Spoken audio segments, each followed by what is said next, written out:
6 o'clock. Welcome to the Village of East Dundee President and Board of Trustees special meeting Monday, December 14th, 2020 at 6 p.m. Catherine, could you call the roll, please? Lynham. Johnsen. Here. Sorry. Trustee Sellev. Here. Trustee Wood. Here. Can you hear me? Yep. Yes. Okay, good. Trustee Mahoney. Here. Trustee Andresen. Here. Trustee Kunze. I am here. If you said my name. I think you did. President Miller. Okay, very good. That takes us on to public comment on agenda items only. I don't see anybody on the screen there. If I'm missing that, if somebody would like to talk about agenda items, now would be your chance. Okay, seeing none, we will move on. First thing is the consent agenda. We have 3 items on here. Is there any trustee that would like to add or delete anything from the consent agenda? If not, would somebody please make a motion on this? Can I just have one question on this consent, one of these items? One of the items is the agenda format. Is that correct? I'm just wondering why it is that we hold public comments on non-agenda items to the end of the meeting and make those people sit through a long meeting that maybe that they don't have any business worrying about. Why don't we do those in the beginning when we do the agenda? Why do we differentiate those? I can answer that. I think we would all agree. So when we see a crowd, I know that the board usually makes a motion to adjust the agenda and move that up. But I think historically, it's just the thought process of getting through village business first prior to addressing other matters that come up. But I've never seen it not moved. So if staff would be supportive of moving it up to the top. I think it's just the village president's decision as the presiding officer. Well, I would look to him. I guess I didn't know we had the ability to move it on the fly. If we can move it on the fly, I guess I'm fine with leaving it how it is. Because then it gives us an out if there are 20 people here. But if there's just 1 or 2 people, it seems like we can ask them to speak ahead of time. But something to think of in the future. Traditionally, that's what we do, Scott. And Jennifer brought up a good point. I mean, we very rarely have contentious issues where we're going to draw a crowd. I mean, obviously, look at how many people are watching us tonight. But there are times and there's occasions when you're going to get 20, 30, 40 people there. And I'm fairly good at letting everybody have their say. I'm not going to let you ramble on for 25 minutes, but if everybody wants to get up and speak, that's why we're here, is to listen to them. Right. And Jennifer had a perfect point. I don't want a meeting to run until 10:30 at night, and then we have to go, do our business. So we kind of have to get our stuff out of the way first, and then, but again, depending on it. Okay. Thanks. So we're waiting for a motion on the consent agenda. The required reading of all 3 items. Okay, I make a motion to approve the village board meeting minutes dated November 16, 2020. A motion to approve a resolution establishing the regular meeting dates and committee of the whole meeting dates for the Board of Trustees and establishing the Planning and Zoning and Historic Commission meeting dates for the Village of East Dundee for the calendar year 2021. And C, a motion to approve an ordinance amending section 30.13 of the Village of East Dundee Village Code regarding order of business of Village Board of Trustee meetings. Very good. Second. Okay, good. Catherine. Lynham. Yes. Trustee Sellev. Yes. Trustee Wood. Yes. Trustee Mahoney. Yes. Trustee Andresen. Yes. I'm a yes. For some reason, my name keeps going off. Catherine, you got to make sure that you face us when you reel the names off. Otherwise, trying. Okay. That takes us on to item A, which is, I guess we need a motion on this. So if somebody can make that motion, please. I'll make a motion to approve an ordinance approving variations for loading berths, interior parkway landscaping, and perimeter landscaped areas for the proposed building at 250 Patricia Lane, East Dundee, Illinois, 60118. Okay, second. Good. All right. Any discussion on this? Yeah, this was the building that's out of 72, I mean, this is kind of a cheesy situation, and I think their assumptions were a little bit thin. I mean, they knew darn well they had to get this approved, and the only reasoning I heard from the P&Z folks was, well, we did the last one this way and got an approval, so we just went ahead and assumed that we were going to get this one, which is a really big step to make. In addition to which, they offered up the fact that the village hall is not open or hasn't been open, so, well, we couldn't get our answer, so what are we supposed to do? You know, they know we've got the ordinances in place, and the idea that P&Z says it's not a big deal, and even that staff recommends that it's not a big deal. The fact is that we have these ordinances for a reason, and it just seems like we are pretty cavalier in how we apply them. I wouldn't say that the P&Z said it was not a big deal. It was actually, there was quite a big deal made out of it in the meeting. Yeah, one individual, I understand. Well, two, yeah, actually, two. But yeah, the 3-2 vote, you know, right, which really wasn't enough for, you know, for any, you know, established position for them. But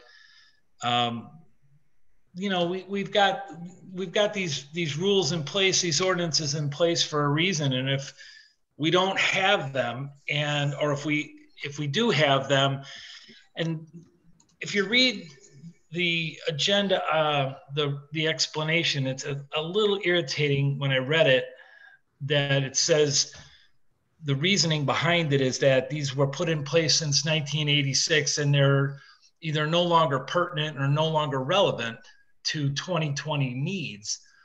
Well, then that tells me that we need to start looking at some of these ordinances if they're determined to be, you know, obsolete, if you will. And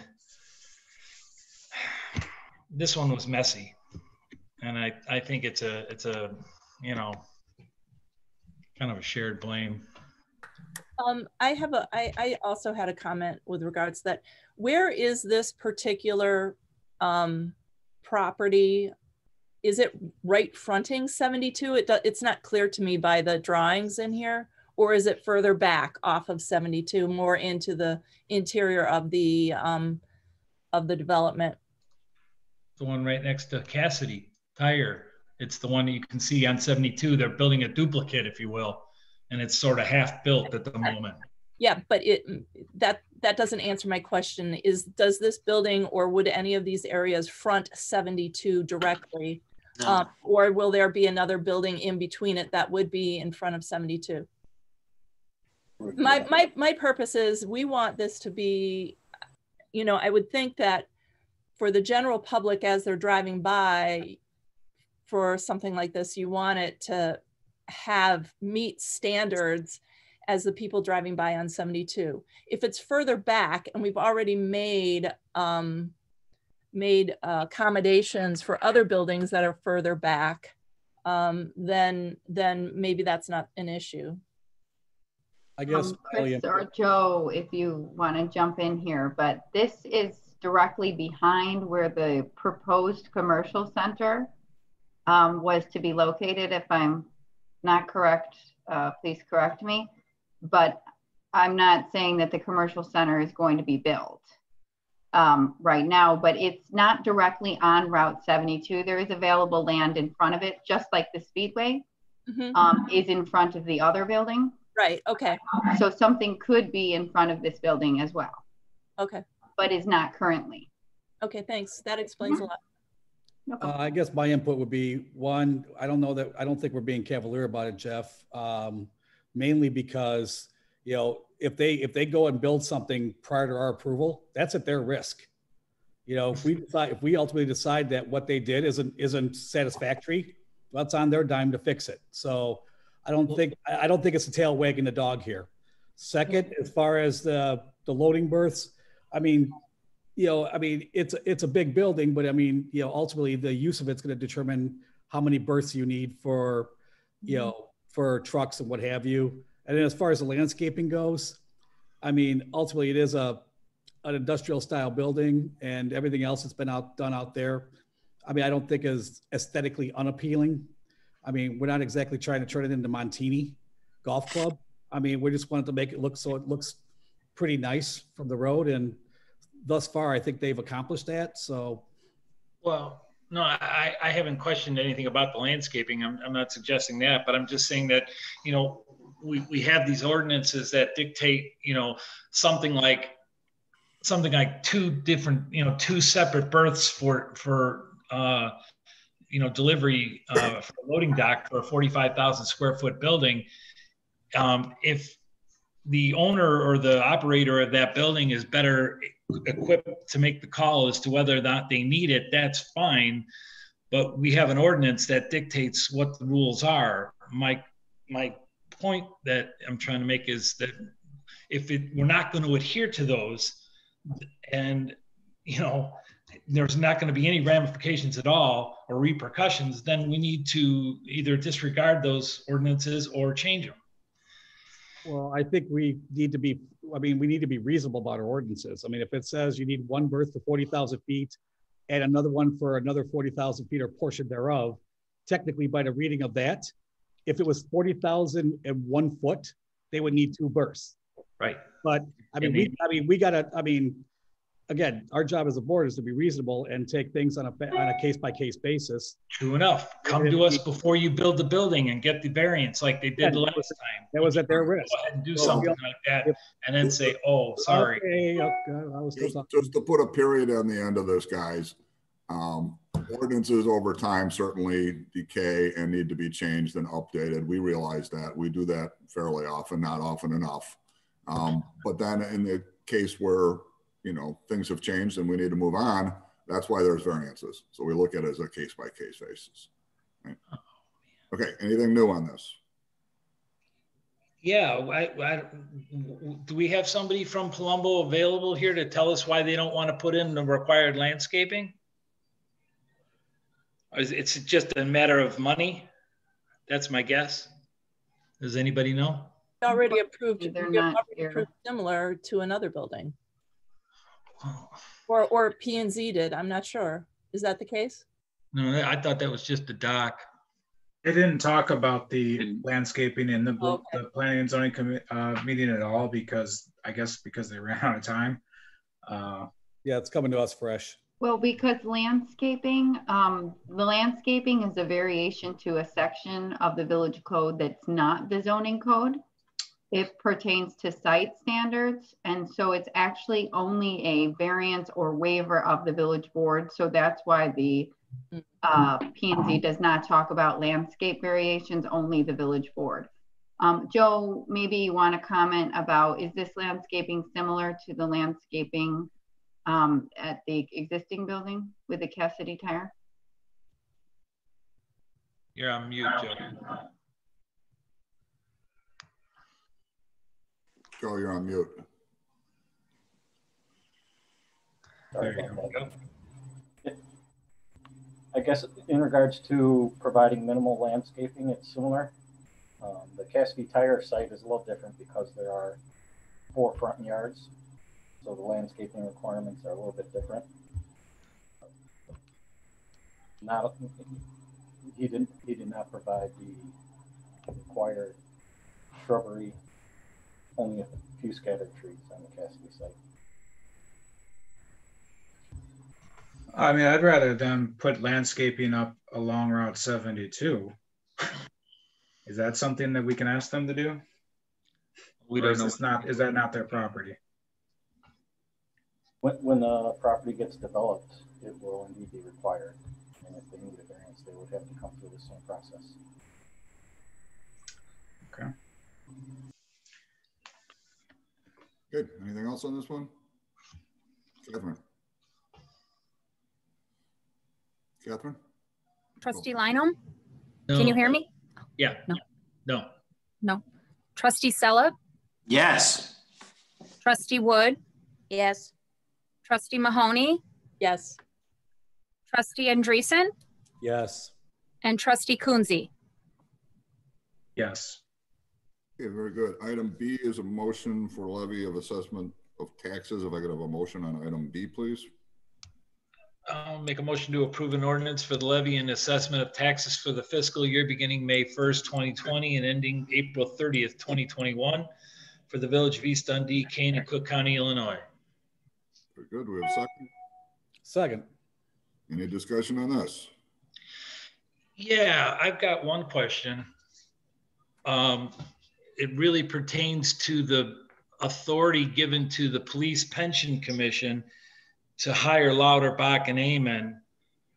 And we, as I recall, when the state of Illinois placed into effect the rule that required all municipalities to have 90% of their police pension funded by the year 2040, we hired Lauterbach and Amen to give us a timetable of what we needed to put away basically to accomplish 100% funded pension plan by the year 2036. So what is it that the planning or the Police Pension Commission got when they hired Lauterbach and Amen to come up with this $992,000 suggested amount? That's one question. And two, why are they able to spend money without our permission? I don't understand that. Who paid for this? I can answer that question, Trustee Lanham. So the pension board is a separate body, and they are authorized to make expenditures. So Lauterbach and Amen, this study, actuarial study, was initiated by the pension board and is the same study you're talking about. Yeah, so right. All we have are two studies, one prepared by the state of Illinois, giving us the statutory requirement, and one from Lauterbach and Amen giving us a recommended contribution that has different assumptions that are more aggressive.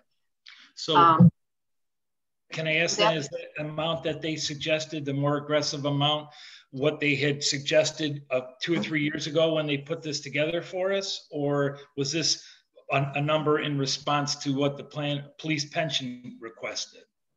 This report is conducted on an annual basis. So every year we get a new report from Lauterbach and a new report from the state of Illinois, because we have officers that, we have new officers, we have officers that retire, we have disabilities.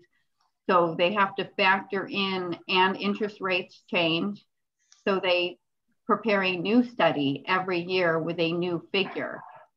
So every single year we'll have the two studies conducted. That will change with the consolidation of the pension funds, but we're not at that point right now. So, okay. So they every year go through our numbers and come up with a suggested amount that is certainly far more aggressive than the Department of Insurance. And they charge us every year to do this. But yet for the last 4 years, we haven't even come close to using their numbers as far as what we're contributing. So are we really getting any benefit about what Lauterbach and Amen are telling us to do, or what they're suggesting? My thought is that if we were just to add 10 to 15% on top of what the Department of Insurance is telling us, we would probably get there without the need for them to charge us $10,000 to come up with a magic number. Well, we actually have adopted Lauterbach and Amen's recommendation the past few years. We have used that number, and the only year we didn't use it was last year because of COVID-19, the fiscal year that we're in right now. We decided we couldn't meet the Lauterbach and Amen contribution, but we did contribute additional funds on top of what is required by the state. So we do use that number each year. And we can't decide not to hire Lauterbach and Amen as a village, because that is the Police Pension Board's decision to do that. We can decide to disregard the study, but they do have the authority to hire the actuary and submit the report to us under the law. Right. We determine what we want to do with it. Right. But this board has been aggressive, if you look in your packet, at matching the Lauterbach and Amen contribution in the past. So it all started when we increased the property tax levy by 13%. exactly for this purpose, if you recall. Well, if you take a look at that time. Well, actually, Jennifer, I don't want to, beat up this, but the Lauterbach and Amen recommendation going back to 2017 was 749,000. The village's contribution was 653. The next year was 789. We actually met that number, but that was the only one of the last 4 years that we met. We did it once. And I guess my point is that do we give the Police Pension Commission the authority to spend the money, but we're paying the bill, correct? I guess I don't understand what the, again, that's weigh in on that. They are paying they can pay, they can expend, they can make expenditures. In essence, whatever money they're short in order to meet future pension obligations because they've made expenditures or because retiree benefits or whatever the case may be, in the end, the village does make up for that expense. But the pension board does possess the authority to make expenditures. They have auditors and other things that they spend money on, attorneys, and that is part of the law that the board exists and have that authority. Okay, it just seems to me that if we're paying the money, the village board, we're the people. We should be able to have a say in what's being spent.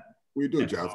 They pay for the report every year, and then us as a board decides how much we're going to fund it. True enough. I get that much, but where's that money coming from, Lael? To pay Lauterbach and Amen service is my question. No, I understand. We pay that. No. So, I mean, they're spending money without village board approval beforehand, and that's my trouble.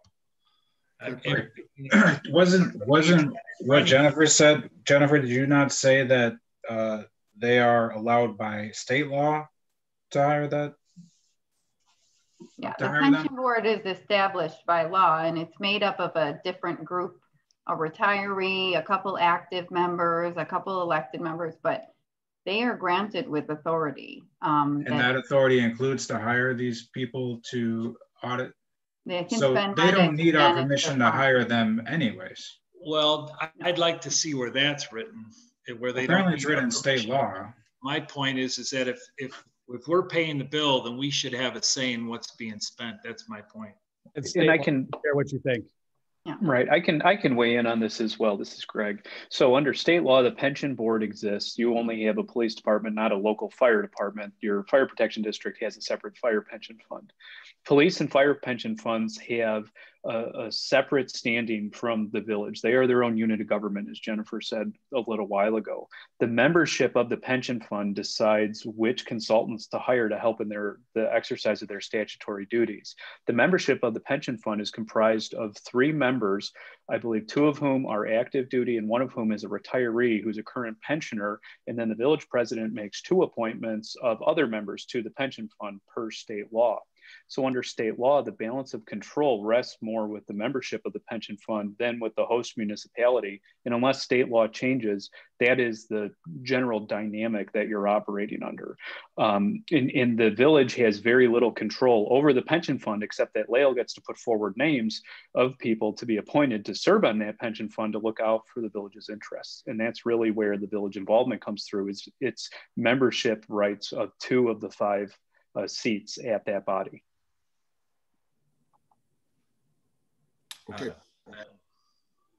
Anything else on item B? Catherine. Trustee Lionel. I'm sorry. Were we going to? We're not going to adhere to Lauterbach's suggestion of 992, right? I mean, this particular voting item, if you will, wasn't to establish a dollar amount, correct? It is to establish a dollar amount of the tax levy only, and right. The recommendation is to increase the tax levy by the 2.3%. That is right. The cost of living. That's the PTEL limitation. Right. So okay. That's the only thing that we are deciding, but this question will come up at budget time, and it will come up with the general obligation bond abatement, which is why I provide you with all that background information at this time so you can make an informed decision on the levy. Okay, and that abatement amount for the long-term debt, that is as far as dollar amounts or what has to be, if we even do decide to abate anything, is a matter that we can discuss later on down the road, correct?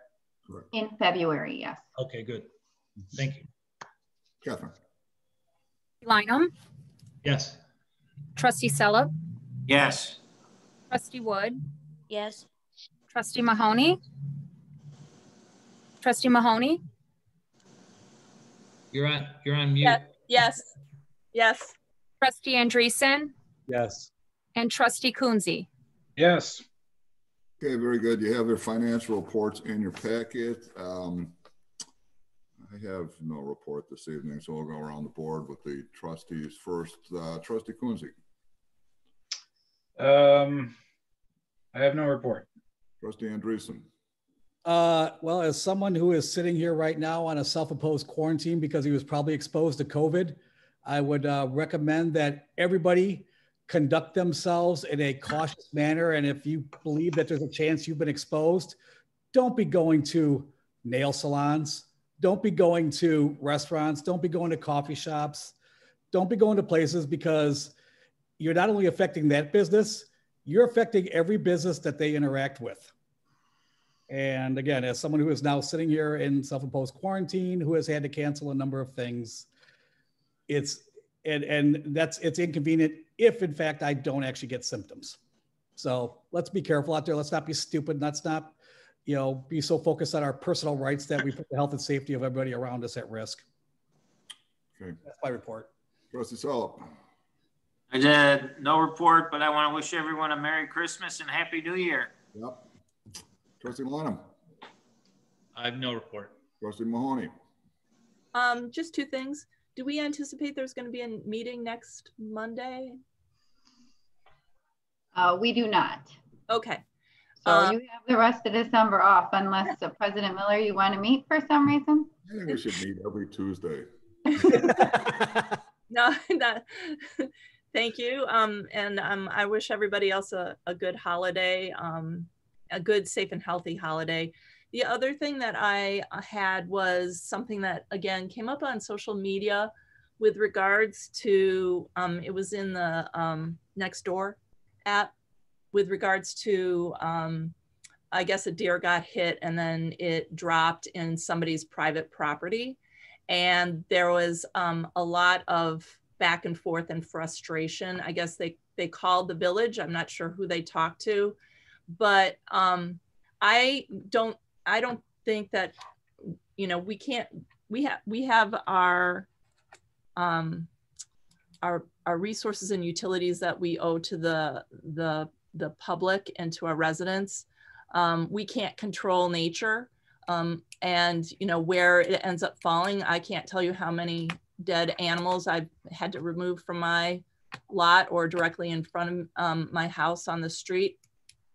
But I would like to suggest that when there is a situation like this where somebody calls about it, if there's a couple of phone numbers or resources that we can give to them, either of private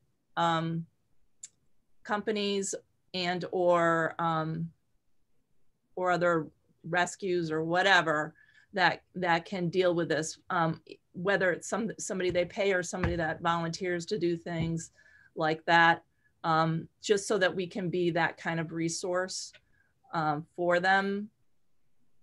I don't think we should be sending our public works out to clean up private property of people, of wildlife, no matter what happens to them. But I also think that if we can point people in the right direction, then we've fulfilled our obligation with being a good resource of information. Good point. Yeah, there's probably a checklist that we need to go through, because some are going to be Kane County Animal Control, some are going to be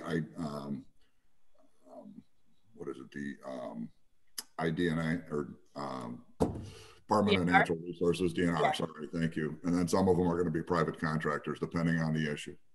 Right. We just need to have a checklist to say if it's, this, it's that. Mm-hmm. Does it ever fall on the village as far as responsibility to remove a dead animal that?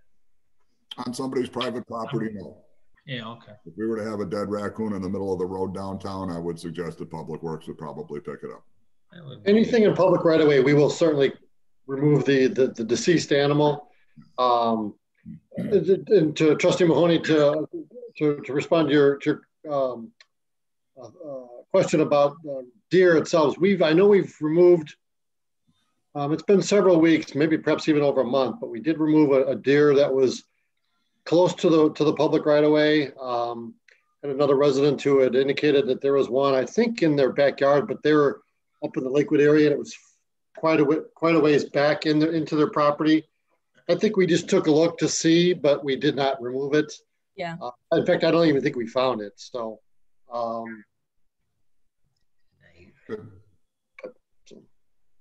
Anything else, Kathleen? That's all I had. All right. Trustee Wood. Just wanted to echo Dan's sentiment, wishing everyone a Merry Christmas and a safe and Happy New Year. And I wanted to commend the village on the lights and the Christmas decorations downtown, as well as the drone video. So that was awesome. I've passed it along to everyone I know. I think it's a great shout out to our community. And I did want to say that I've been taking my dog for walks downtown, and very happy to see that a number of our businesses are still doing some pretty good service down there as far as numbers. So that's all I had, and I hope everyone has a great Christmas. Very good, thank you. Yeah, I see a lot of people downtown every day, whether it's with the giant ornament or specifically the Christmas tree, taking selfies with it. So I probably see 4 or 5 a day. So people love the stuff. So. Yeah, so shout out to all the people that have helped on that. I know Phil, your guys did a great job. Yeah. Jennifer, thank you for making sure it happens, and I think it's a really good showing of our village during this time. Yeah, thank goodness for LED lights, because we'd be popping street lights like crazy if we didn't. So, all right, let's get going here. We'll start with village administrator. I just have a couple of things. Speaking of the holidays, we do have a kind of lame and quirky Zoom holiday meeting. So I wanted to invite you, holiday party. Poor Catherine has been tasked at making this fun. So it is on Tuesday at, I think, 2:30, right, Catherine? Tuesday, 2:30, 2 o'clock, the 22nd. So it's going to be like an hour. We want your baby pictures. We're going to have some other fun games. Yes. So try to pop in if you can, because, you know, we all need something right now, and this is the best we get. I also wanted to, of course, commend Public Works on the lights. And speaking of lights, we did enter into the Explore Elgin contest with Elgin and West Dundee for a light contest. I think the board had brought that up, and so they were already doing a contest. So any business or resident can enter this contest, and there's actually prizes. And the prizes are gift cards to our local restaurants. So we thought it was a good program. If you have lights on your house, enter the contest. That's it. Or on your business, enter the contest, because we actually need more participants. And we want to try to get this program to be as successful as possible. The only other thing I have, you know, I could talk about coronavirus all day, but I'll just give you an update that we did get our $189,000 from the county. In addition, I'm excited to report that the county amended one of their grant programs primarily due to County Board Member Cliff Surges at his request to include an opportunity for Santa's Village to apply for grant funding for amusement parks. So that's very good news. For us, it looks likely that they'll have a good chance at receiving some grant funding. So I just wanted to take the opportunity to thank Cliff Surges for his efforts and wish Santa's Village good luck, as long as, you know, as well as all of our other businesses. That's all I have, unless anyone has anything for me. Good. Village attorney. No report this evening. Thank you. Chris. No report. Candace. No report. Very good. Phil. No report. I got a question for you. I don't know if you got around to it today because it looked like it was fixed, but the front light right over Village Hall's front door was going on and off like crazy last night. Really? Well, it's tied to a switch. The outlets that all of the exterior lighting in the wreath, they're connected to a switch at the base of the stairs. And so I think the guys or somebody put a note on the switch today that said, please leave this switch on during the holiday season. As far as it going on and off, I'm not sure, but we'll take a look at that tomorrow. Yeah, okay. Just happened to notice that yesterday when I was walking somewhere, and it was just, you know, a very flickering. Yeah, but kind of like an intermittent, like what LEDs do when they go bad. Okay. Building's haunted. Yeah. Okay. Anyway, actually, a quick question for Phil. Phil. Yes. The stoplight at Route 72 and River Street, right in front of the Dairy Queen, yes. There is a button there that you press to cross the street. It seldom doesn't work. Is that an IDOT control or is that our control? It is. So I got a call. A resident had contacted me a week or two ago, and so I immediately contacted Mead Electric. And so Mead Electric is essentially IDOT's, at least for our area, is their primary contractor for traffic signal maintenance, including pedestrian crossing equipment. So I was in contact with Mead, and they were supposed to have gone out to address it. Have you tried it in the last? I gotta tell you, this is an issue that I've noticed several times over the last like 6 months, and I'm just now remembering to ask you. So I haven't pressed the button in the last 2 weeks to know if it works recently, but it has been an ongoing issue. Okay, I'll check it out tomorrow and take a look, and if it's still doing that, then I'll give Mead Electric another call and remind them. I think it's affected by the cold, because I think on colder days it doesn't work as well as on warmer days. But I don't know. I'm not an electrician, so I don't know. I'll take a look at it tomorrow. No problem. Very good. Village engineer. No report. Chief. Lael, I have no report, but I do want to give a shout out to one person here who does expert work for us when we need it, and that's Greg Smith. Greg, I'm very grateful for the advice that you give me when I need it, not often, but you're always there. I suspect you have an expert staff as well, so would you please pass on my thanks to them? Very good. Thank you very much, George. That's very kind. Appreciate it. Lawyer love, I dig it. I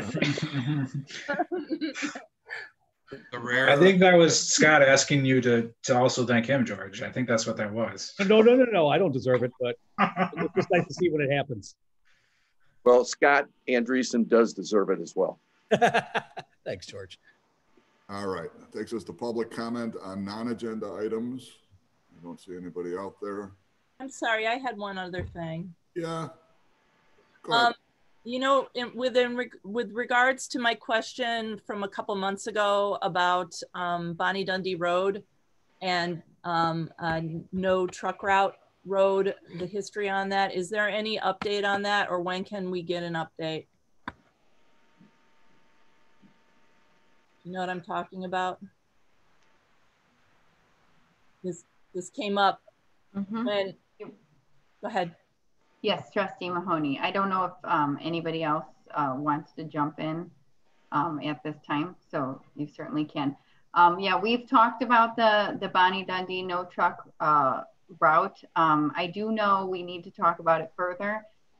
Chief Carpenter and I have talked in the past about our challenges when it comes to truck enforcement and truck routes.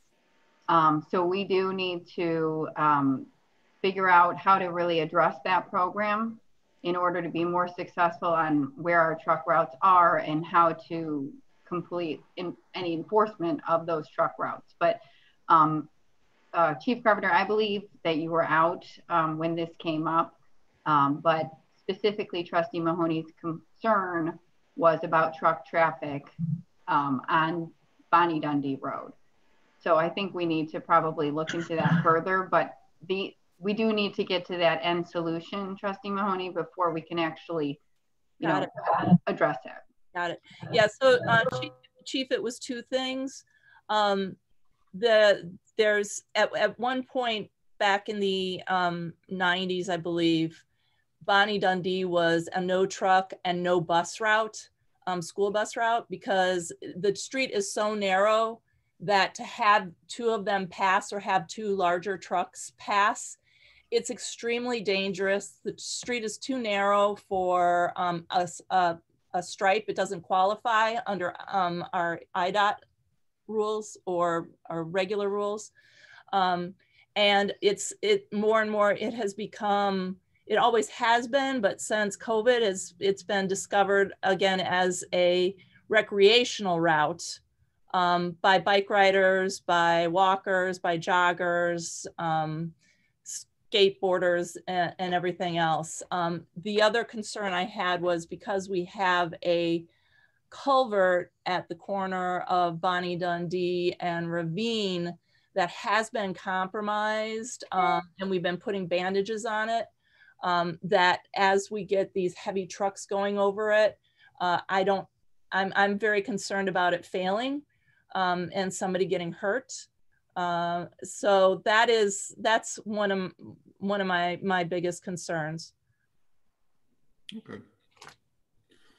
Do we know, can I ask Kathleen, are these aren't just delivery trucks to the neighborhood for houses, these are semis, I take it, that probably don't belong in that area at all. Yeah. No real... And the school district, the school district, you know, they send back their school buses that are empty down that street and that are full or you know, filled up. So there's other routes that have been taken and in the past. I don't know if it's a D300 kind of thing where there are kids that need to be picked up in the area, but it's also being used as a, you know, end of the line, go back to the garage and to the lot. Yeah, beyond the school buses, I'm wondering where the trucks generally are going to. You know, why would they be going through that neighborhood?